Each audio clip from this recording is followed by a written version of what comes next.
It's just one plan that's out there, but there are changes coming to Epic. Okay, and there are.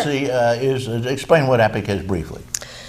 Epic is a type of insurance that helps pay for your prescription drugs, and it's it started out as an independent program before there were any Medicare Part D programs. And now they are changing it so that it's more and more a wraparound program. But this year, which means that, when your Part D plan is not covering something, then it was covered under Epic. Well, that's not really true anymore. It sounds like they're moving in the direction of Epic is only going to cover people when they go into the donut hole.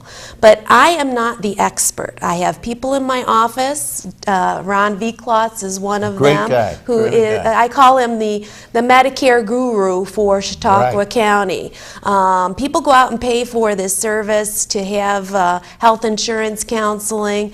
Well, you can get health insurance counseling for a donation to the Office for the Aging, and we are the ones that trained everybody in the community who do health insurance counseling. So don't think that you're getting something different if you're paying a high price for it as far as health insurance counseling. Come to any of our offices. There's no set fee for this service. We do ask for donations just so that we can, like all of our programs, give it to more and more people. But we don't have a set fee for the program. So you can go in for $1, right? You can go in for $1. We usually ask for $10 an hour. Oh, yeah.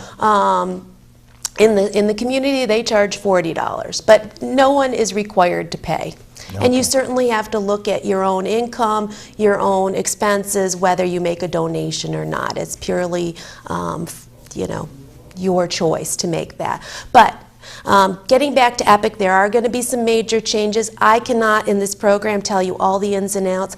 There are going to be, there have been a few already forums where we have Epic people coming in to tell you specifically what the changes are and what it's going to mean to you. So if you want to know where they're going to be held in Jamestown, in Dunkirk, in different places around the county. I encourage you to call our Information and Assistance Helpline. That's New York Connects.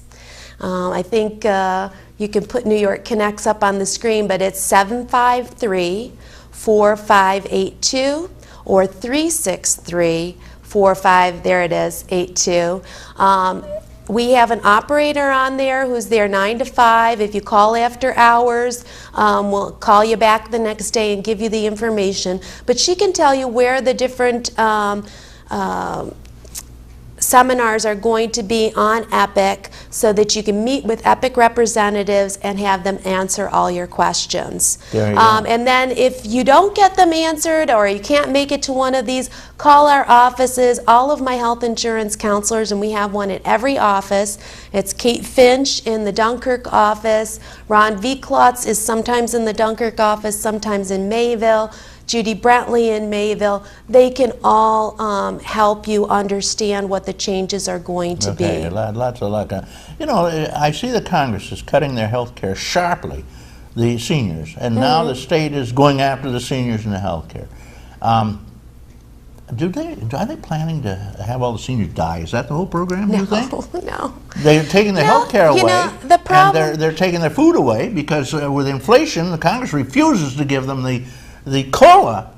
They have their lying figures about, the core inflation. That's the BS up here, we call it, but I won't say the word on television. Well, I think that the problem that we've gotten ourselves into in this country is we built a program, both Social Security, Medicare, and Medicaid. We built it, and we haven't let it, done some systematic changes with the time. We built it with the expectation that people were not going to live beyond the age of 65. So now that we have people retiring and living into their 90s and 100s, I've only got 4 years left, they can't support the system, and they didn't build into it things that would help support the number of people that are on it. But they have $8 trillion, which will fund it forever and ever. What happened to the $8 trillion? I The can't, trust fund. yeah, I can't answer that question, but there are, what I encourage people to do is there are some changes that they can make. Social Security, first of all, is solvent right Absolutely. now. Don't let people tell you it's not, but it does. They spend the excess, which is supposed to go into the trust fund, dump it in and use it for the wars. But we don't have an immediate problem with Social Security. But if we don't make changes to Social Security in the next 10, 15 years, we will have a problem because it can, the bulk of the baby boomers are turning 65. There isn't enough money for all of those people at this point. Okay. So we need to make some systematic changes, and there are some good plans out there on how to do it. Yeah, so, but you need to. Funeral planning's a good one. No, because there's ways to take care of everybody, but we do have to make some changes. Okay, we got a couple of calls. You want to take a call? Sure. MaryAnnSpanospt, there you go. Thank you for waiting, caller. Good morning. Good morning. Since the baby boomer generation is the largest that's ever been on the face of the earth, what are some key pieces of advice for those folks that are right on the edge? You mentioned baby boomers a minute ago. What are some pieces of advice you could give them as they're preparing to retire? That's a great question. Well, come in, first of all, I tell people that are getting ready to retire to come in and talk with our health insurance counselors. They don't only talk to you about health insurance, but they can also tell you about things to plan for retirement and who's out there to help you. Because that's important, is to plan for your retirement, plan for what you might need in the future. It's better to plan than all of a sudden you need something and you're in a dire straits. And a good example of that is a lot of people don't plan for a devastating health problem. And if they needed to go into a nursing facility, they don't really know what services are available in the community. They think a nursing facility is their only option. There are a lot of options out there with home care and long-term care that's available in the community. And especially if you have one spouse who gets sick and the other spouse is well in the community. Which means you'll be wiped out if you need long-term Well, you can be if you don't plan. And that's why it's really important to make the connection early with the Office for the Aging. Find out about how you can be proactive about these issues, planning for your retirement, planning for your estate, planning for your future. Okay, and they'll tell you certain things like plan your estate, give your house away immediately. There's a 5-year take back that they'll take it back if you go into long-term. Hello, caller. Thank you for waiting. Good morning. Good morning. Good morning. Good morning. It's not as bad a morning as it could be. Well, it did shower a little, but it's fine now. In fact, we might dodge that big bullet that we were supposed to get today. So hopefully, I have to make an apology. Last week when I was talking to you, I mentioned that the dance studio in Westfield was having their big spring thing last week. Actually, it's this Friday and Saturday coming up. So I hope nobody went there and thought they were Okay, well, you always mention the dance studio. You must be the owner. Oh, no, not at all. Every time you mention something. But I have 2 children who participate in the, our grandchildren rather, who participate and always enjoy the shows. I go to the school things whenever I can, too. So, but I do have a question, well, not actually a question for your guest. I have a testimonial I'd like to give. Okay. Great. Several years ago when I turned 65, and well, actually I went there before I turned 65 so that I'd be prepared. I had occasion to go to the Office of the Aging at the suggestion of one of my friends, and it was the best thing I ever did in preparing myself for turning 65 and having all the red tape to go through to get everything done so that you get what you're entitled to and so forth. They were so helpful. They didn't tell me what to do at all, but they gave me all the options, and they explained if I didn't understand. They explained. I kind of took notes when I was there because I tend to forget. Well, then when I got home and I was reading my own notes, they were a little befuddled in places, so I had to call back, and I again talked to them. And then one day, one of the ladies that worked there that I was talking with had to be in Westfield for something and even stopped and helped me again go through and make my decision. Well, she didn't help me make my decision. Like I said, they don't tell you what to do at all. But they show you options. Absolutely, and they explain everything to you so that you know what to expect and so forth. It was so helpful. Well, great, thank you. Thank you. That's exactly how it's supposed to work, and I'm so glad it worked well for you. Because I had received a Medicare book in the mail. I think it was written in Greek. I'm not quite sure. Well, they can help you over there. Going through it, by the time I'd gone through like 3 chapters, I was thinking, what is this? You can do this, but you have to do this, and it was just so confusing. But like I said, I went in and spoke to the ladies there, and at the time there was a Katie working there. I don't know if she still works there or not. Yeah, Kate Finch. And she was the one I actually had my meeting with, and she and another lady whom I can't remember what her name was. Might have been two Katies. So two Katies there by then. Could have been. Yeah. They were just so helpful, and I highly recommend anybody who's listening or anybody who knows somebody that's getting to the point where they need some help, call your office of the agent because they will help you immensely. Okay, there you go. Thank you so much. That's one of the many things you should do when you're hitting 65 or even 62 in some cases.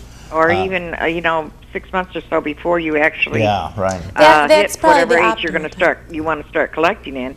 Go in a few months before that so you can get all your options and kind of have time. Thank you very much, caller. Think and so forth. Thank you for the call. Send me a stamped Thank envelope. you. I'll give you $5 off at the Lakeview Restaurant down at the foot of the hill. I will enjoy that. Okay, great. And that's a beautiful park down there, too. And yes, it is. I think Katie, since they're cutting her funding right and left all over the place, will wind up in a trailer down there, or maybe even just a van down by the riverside. Now, don't scare people. But well, I will tell you that when my husband and I, he was disabled, and we used to go for rides, and we'd go over to that wonderful sub shop I won't mention by name because I don't know the name actually, but it's close to Mayville, and we'd order subs, and then we'd drive around to where the Field Deli Railroad Museum is, and sit there and look out on the lake, and there was usually people out on their jet skis and stuff like that, and it was so relaxing and enjoyable. Made our lunches go very nicely. Right. Then you can walk right across the street and go to the Lakeview. I've been there several times. And the docks, I might add. They have two restaurants there. One is a fish restaurant, and one is very a delicious restaurant. Too. I've been to both of them actually. Right. So okay, thank you very much. Thank you, caller. Bye bye. Bye bye. Bye bye. Thanks. She's mentioned that before you hit 65, it's nice to go and talk to you guys, right, a little bit. And of course, about 6 months before is a good time frame because you can put in your papers with Social Security But I love the point that she makes. Office for the Aging is not selling you anything. We don't have a vested interest. We don't get some kind of kickback if you sign up for one insurance or the other. Unlike an insurance agent. AARP, I might add. But we don't get it. We're giving you an unbiased opinion. What we try to do is narrow the field to maybe 3 plans and tell you the pros and cons of each. And then you make an informed decision. And we can help you fill out the paperwork. We can direct you. And sometimes people need to come back repeatedly because it is so much information in a short period of time. We're not going to be bothered if you have to call us back and say, what was that again? Sometimes people come back in another year because maybe their plan upped the premiums, or they're on a new medicine and now they have to pay a lot more out of pocket. They can come back to us when it's open enrollment time if they feel they need to switch out of a plan. And so we can advise advise them again, you know, we can look at their plan. Actually, for the medicine plans, we can actually put their Medicare number into a computer program that the Centers for Medicare and Medicaid have given us, and it will pop out their plan and 2 comparison plans for them, and we'll do that for You don't them. sell insurance. No. Certain other advisors do, I might add. Yes. And that's not a good thing. Hey, caller, thank you for waiting. Well, thank you for having me on, Reed. Well, great. I know that voice. You do? That gravelly old voice. How are you? I'm fine, Marianne. How are you? I'm good. I've been thinking about you. Why, thank you. Unfortunately, as a married lady, you can't think the sort of thing